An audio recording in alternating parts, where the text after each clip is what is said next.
Sir. Yeah, my name is Gregg, and I operate a short-term rental here in Austin, and I have for 3 years. It's been a very positive experience for me. I've been coming to a lot of these council meetings and some of the planning commission meetings, and been kind of shocked by the things I hear. Since then, I've spoken to both my neighbors twice. Neither one of my neighbors have ever had a complaint. They've never complained to me directly, and when I've polled them recently, they have no complaint. One of them actually says that he looks for an opportunity to go over and meet. He's always curious who's over there and what brought him to Austin. He actually appreciates my short-term rental.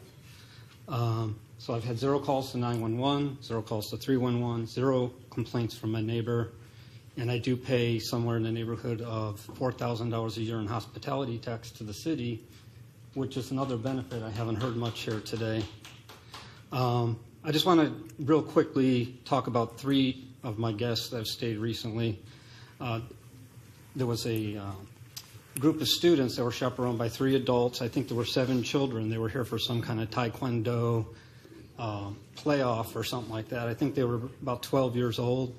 And I think my house is a more suitable arrangement for them, with chaperones with children that are not their own. The children would be noisy in a downtown hotel with business people doing their karate in the hallways. They really appreciated the house in my backyard. These are just examples where a short-term rental can just is more suitable to particular groups.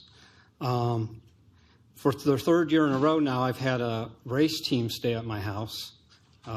They race at the Circuit of the Americas track. Both the driver and the crew, the pit crew, stay at my house. It's a very rigorous physical job, and they really appreciate my hot tub to relax at night and look back on the day. And then the last one I want to highlight is a group of 3 sisters from Houston just stayed during the holidays. They brought their husbands, their children. The husbands grilled on my back deck and watched the kids during the day and planned out their fantasy football picks for the football playoffs. The women went and did the Christmas shopping. They came back at night, and they all went to Trail of Lights. When they hugged me when they left, they said they want to come back next year. And I said, well, that may not be possible. Council's trying to phase out short-term rentals. She was shocked and said, why? Why would they do that? I said, I don't know. They're telling you, get a room. Get a room, get lots of rooms. And I just don't think that's the message you want to send to tourists and fellow Texans. I don't think it's the message we want in our city. Thank you.